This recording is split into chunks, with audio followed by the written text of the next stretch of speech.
Hey guys, welcome to our channel. In this video, you will learn on how you can add shipping costs and whatnot.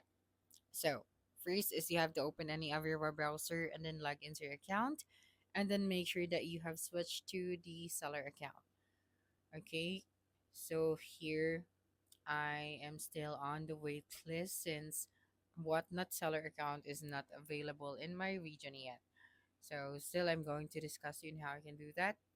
Okay, so first, just go to the seller hub, tap the listings or create new product, and then you just have to add item or list an item.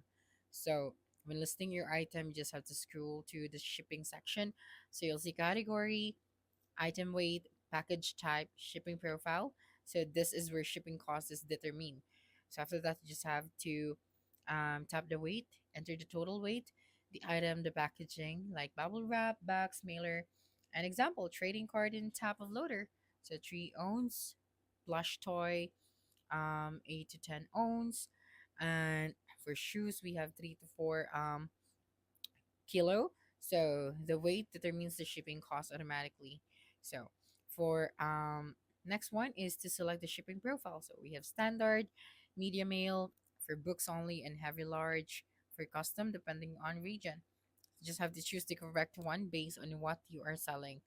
And next is you just have to save or publish. So tap publish or save as wrap. So your item now show the correct shipping cost for buyers. Okay, so you do not manually type the shipping fee. Whatnot does it automatically.